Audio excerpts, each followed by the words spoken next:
Hello, नमस्कार साथियों। एक बार फिर आप लोगों का स्वागत है मेरे इस यूट्यूब चैनल में। आज के इस वीडियो में हम लोग देखेंगे साथियों, एसएससी जीडी से संबंधित साइंस के कुछ महत्वपूर्ण प्रश्नों को साथियों, जो आपके एसएससी जीडी एग्ज़ाम 2026 में पूछे जाएंगे। तो आज का पहला प्रश्न है साथियों कि मनुष्य में लार ग्रंथियां कितने जोड़े होते हैं। तो साथियों, मनुष्य में जो लार ग्रंथियां होती है वह 3 जोड़े होते हैं। ऑप्शन नंबर बी इस प्रश्न का सही उत्तर है। चलते हैं प्रश्न नंबर 2 की ओर। प्रश्न नंबर 2 आपसे पूछ रहा है, टिक्का रोग किसमें होता है?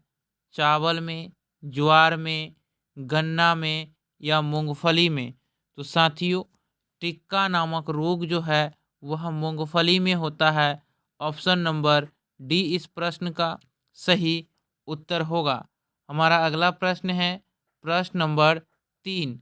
प्रश्न नंबर 3 कह रहा है, गोबर गैस का मुख्य अवयव क्या है?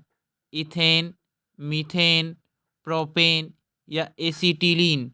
तो साथियों, इसका सही उत्तर होगा कि गोबर गैस का मुख्य अवयव जो है वह मीथेन है। ऑप्शन नंबर बी इस प्रश्न का सही उत्तर है। साथियों, यदि आप मेरे चैनल पे नए हैं तो चैनल को ज़रूर सब्सक्राइब करें, ताकि कोई भी वीडियो आपको सबसे पहले मिले। हमारा अगला प्रश्न है प्रश्न नंबर 4। प्रश्न नंबर 4 आपसे कह रहा है कि पास्कल इकाई है आर्द्रता की, दाब की, तापमान की या वर्षा की?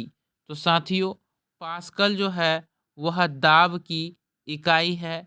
ऑप्शन नंबर बी इसका सही उत्तर होगा कि दाब का इकाई यानी एसआई मात्रक जो है वह पास्कल है। इसे जरूर याद रखेंगे। ऑप्शन नंबर बी इस प्रश्न का सही उत्तर है। हमारा अगला प्रश्न है साथियों प्रश्न नंबर 5। प्रश्न नंबर 5 कह रहा है साथियों कि सेब में कौन सा अम्ल पाया जाता है? फॉर्मिक अम्ल, सल्फ्यूरिक अम्ल, मैलिक अम्ल या लैक्टिक अम्ल? तो साथियों, सेब में जो है वह मैलिक अम्ल पाया जाता है। ऑप्शन नंबर सी इसका सही उत्तर है। और दही में साथियों लैक्टिक अम्ल पाया जाता है। इसे भी ध्यान रखेंगे कि लैक्टिक अम्ल जो है वह दही में पाया जाता है और फॉर्मिक अम्ल जो है वह चींटी में पाया जाता है। इसे भी ध्यान रखेंगे। हमारा अगला प्रश्न है प्रश्न नंबर 6। प्रश्न नंबर 6 कह रहा है, लिटमस किसमें से निकाला जाता है? हल्दी से, सिनकोना से, लाइकेन से या मशरूम से? तो इसका सही उत्तर होगा कि लिटमस जो है वह लाइकेन से निकाला जाता है। ऑप्शन नंबर सी इस प्रश्न का सही उत्तर होगा साथियों। चलते हैं प्रश्न नंबर 7 की ओर। प्रश्न नंबर 7 कह रहा है, प्रकाश की चाल सर्वाधिक होती है जल में, कांच में, हीरा में या नायलॉन में? तो साथियों, प्रकाश की चाल जो सर्वाधिक होती है वह जल में होती है। ऑप्शन नंबर ए इस प्रश्न का सही उत्तर होगा। प्रश्न नंबर 8 कह रहा है साथियों कि निम्न में से कौन अदिश राशि है? विस्थापन, त्वरण, विद्युत धारा या इनमें से कोई नहीं? तो साथियों, विस्थापन और त्वरण जो है वह सदिश राशि है, लेकिन विद्युत धारा जो है वह अदिश राशि है। इसलिए ऑप्शन नंबर सी इसका सही उत्तर होगा कि विद्युत धारा एक अदिश राशि है। हमारा प्रश्न नंबर 9 है। यहाँ आपसे पूछ रहा है, मनुष्य को सबसे अधिक ज़रूरत होती है विटामिन की, प्रोटीन की, वसा की या कार्बोहाइड्रेट की? तो साथियों, आप लोग बताएंगे इसका आंसर क्या होगा। तो मनुष्य को जो सबसे अधिक ज़रूरत होती है वह प्रोटीन की होती है। ऑप्शन नंबर बी इस प्रश्न का सही उत्तर है। साथियों, विटामिन का जो खोजकर्ता थे वो फंक थे, इसे भी याद रखेंगे। चलते हैं प्रश्न नंबर 10 की ओर।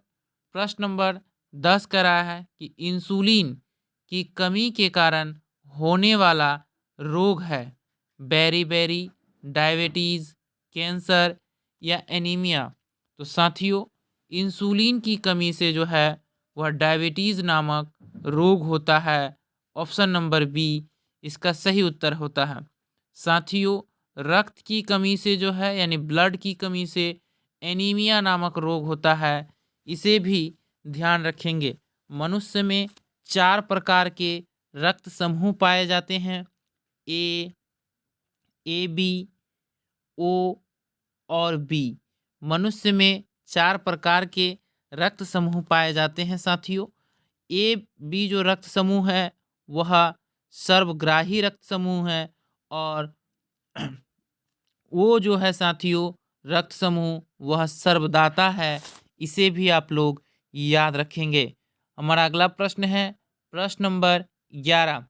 प्रश्न नंबर 11 कह रहा है ऊर्जा का मात्रक क्या है, वाट, जूल, पास्कल या न्यूटन। तो साथियों, ऊर्जा का जो मात्रक है वह जूल है। ऑप्शन नंबर बी इस प्रश्न का सही उत्तर है। चलते हैं प्रश्न नंबर 12 की ओर। प्रश्न नंबर 12 कह रहा है अकीरीय गैस आवर्त सारणी के किस ब्लॉक में होता है, P block, S block, D block या एफ ब्लॉक। तो साथियों, अकीरीय गैस जो होता है वह पी आवर्त सारणी के पी ब्लॉक में होता है। ऑप्शन नंबर ए इस प्रश्न का सही उत्तर है। चलते हैं प्रश्न नंबर 13 की ओर।